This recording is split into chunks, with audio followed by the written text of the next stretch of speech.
The Sega Genesis / Mega Drive has no shortage of fighting games, but its original 3-button controller made for a less than ideal experience when playing the likes of Mortal Kombat. However, in June of 1993, Sega rectified the situation with the release of a 6-button controller for the Genesis.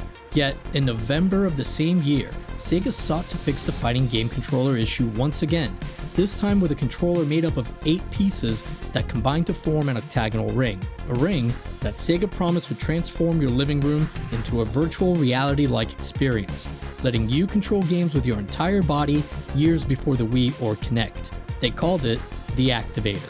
This is called the Sega Activator, and what it truly enables you to get involved in your video games with your entire body. It's not just hand-eye coordination anymore, Gare. Can you do? Oh, wow, that was a good one.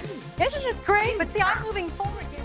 The Sega Activator made a big splash when it debuted at CES. It received positive mainstream media coverage and, believe it or not, nearly universal positive reviews from gaming magazines. But like so many other 90s accessories that promised the world, the Activator didn't quite live up to Sega's marketing hype. Instead of a virtual combat arena, what users got was a finicky peripheral that few games truly supported and a misleading marketing campaign. So how did this strange failure come to be? From its origins as a musical instrument to Sega's attempt to use it as the foundation for a virtual reality line of products, this is the story of the Sega Activator.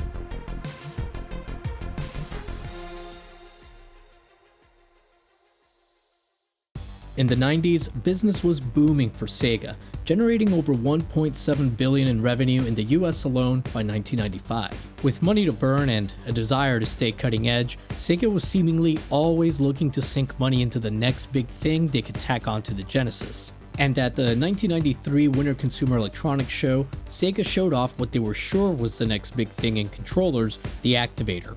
At Sega's booth, MTV VJ Alan Hunter introduced Assaf Gurner, a musician who demonstrated a musical instrument he'd created called the light harp, which, as you can see, looks a whole lot like the Activator.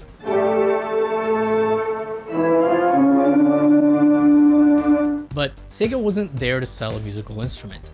After Gurner's performance, Alan Hunter formally introduced the Activator. Sega then had a live demonstration of the Activator being used by their employees to play Evander Holyfield's Real Deal Boxing. Physicality is something very important. That's why Sega introduced the Activator, something that makes the physical reality real.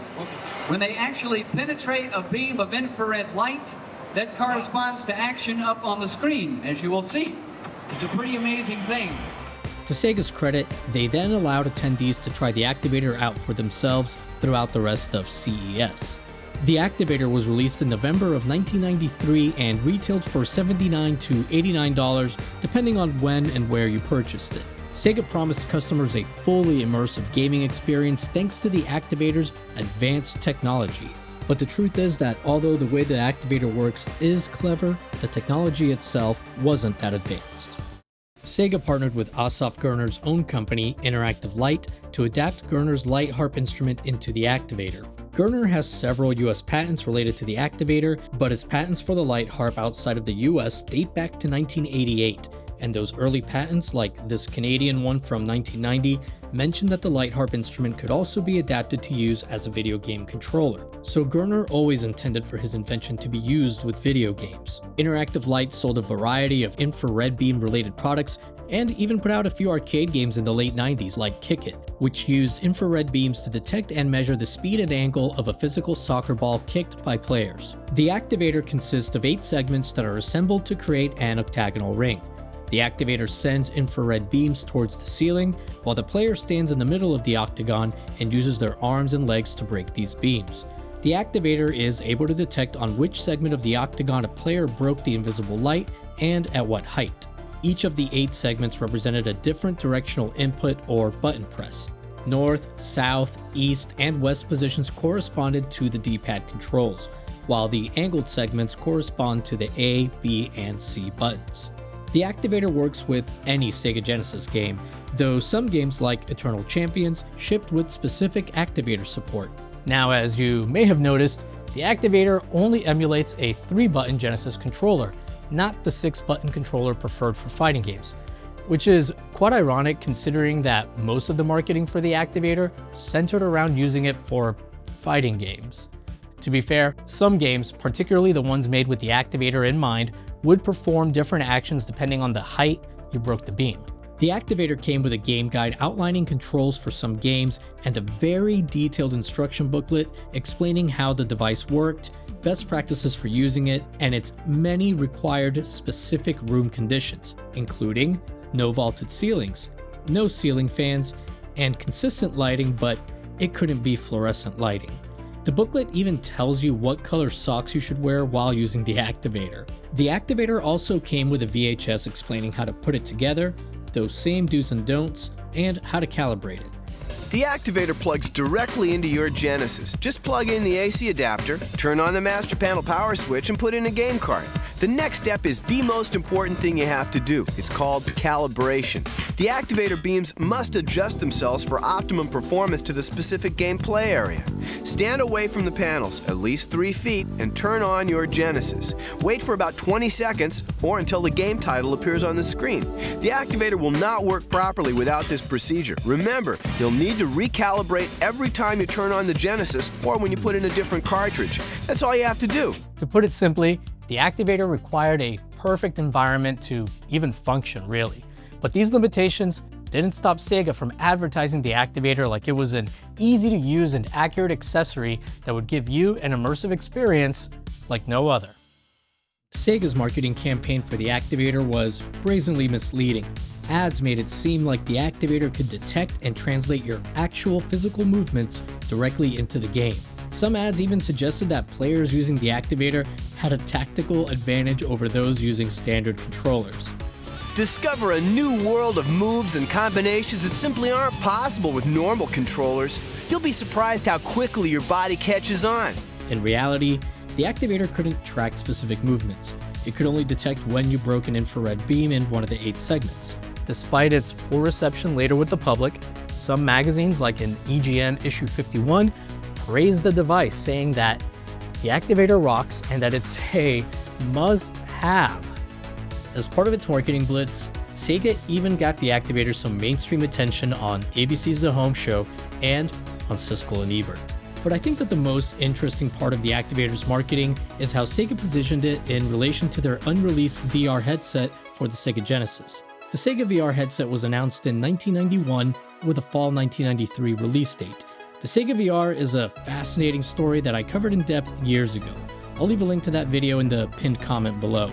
Both the Activator and Sega VR headset were shown in action at 1993's Winter and Summer CES shows. They were presented by MTV VJ Alan Hunter in a way that made it seem like they were part of a new gameplay ecosystem. The Activator was also intermingled into Sega CEO Tom Kalinski's Sega VR pitch in Sega's 1993 Summer CES promo video. The best peripheral in the world is really only as good as the games available for it, and Sega had big plans for an entire line of titles tailor-made to take advantage of the Activator. But as we'll see, much like the unreleased Sega VR headset, most of those plans failed to materialize. While the Activator technically worked with any Sega Genesis game, only a few titles were designed specifically with it in mind. These games received a special activated logo on their packaging, but there's only 4 games that received it as far as I know. Best of the Best Championship Karate, Eternal Champions, Greatest Heavyweights, and Streets of Rage 3. Mortal Kombat 2 doesn't have the activated logo, but it mentions the Activator by name as a controller option, though this option simply uses the same control scheme as the standard 3-button controller. Now, Sega wasn't going to let the activated logo program stop them from promoting using the Activator with games that were never designed for it, like in this ad, featuring Mortal Kombat 1, Street Fighter 2 Special Champion Edition, and Streets of Rage 2. Sega did have 2 games planned that were built from the ground up specifically for the Activator, Air Drums and Bounty Hunter.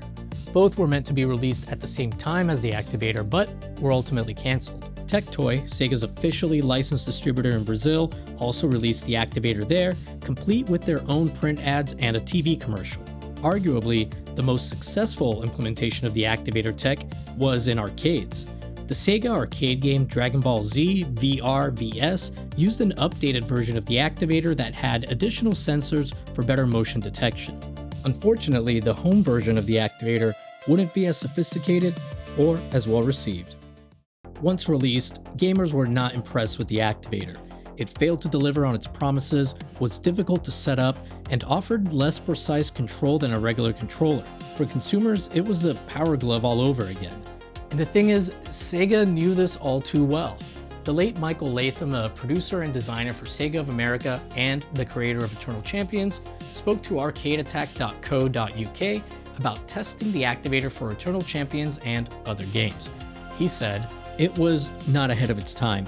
It was a bad idea from any time frame. I had testers have nervous breakdowns trying to test games for this thing.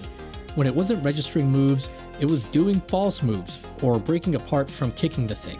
It was a cursed item from the day it appeared. I think we may have nearly killed a tester trying to play Sonic on the thing." But what's kind of crazy is that almost every single gaming magazine review I found for the Activator from 1993 and 94 have almost nothing but praise for it. I already mentioned the EGM review, but the November 1993 issue of Game Player said, "The Activator is a lot of fun to use, and it really adds a lot to the action, especially in fighting games." GamePro Issue 52 called the Activator, unironically, a creative idea that brings an intriguing element of action into video gameplay. And the May 1994 issue of Electronic Games, not to be confused with EGM, said, "What the Activator excels at, however, is in making older games challenging and fun again." The only negative piece I found in a magazine was from Gamefan's August 1993 issue, which said that they thought the Activator looked goofy when they saw it at Summer CES. Specific sales figures for the Activator aren't available, at least I wasn't able to find any, but despite all of that rather suspicious praise from reviews, by fall of 1994, you could find the Activator advertised for just $59 in gaming magazines, indicating that it wasn't particularly well liked by gamers and didn't sell well. Sometime after its initial release, Sega started bundling Eternal Champions with the Activator, but that didn't seem to help with sales either, as in the October 1994 issue of EGM 2, also not to be confused with their main magazine, EGM, the editor jokes about how poorly the Activator sold. But despite its failure, the Activator holds a place in gaming history as one of the first full-body motion controllers for a home console. And it's not like the Activator's failure killed the idea of body motion control. It would take another 13 years, but eventually Nintendo did what Sega don't when the Wii successfully brought motion control to the mainstream in 2006.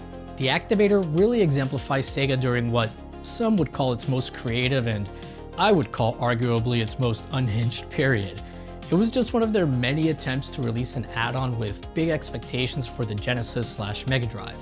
But as I've said in other videos, I really do miss this weird Wild West era of gaming, where companies would take crazy risks no matter how ridiculous the idea seemed.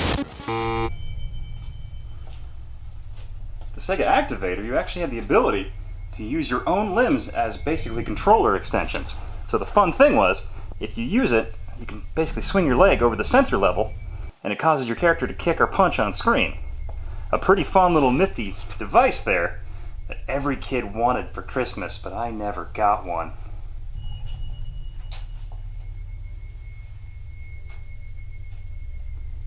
Nice thing with the Sega Activator is it actually stores into nice, easy compartments. Unlike some things.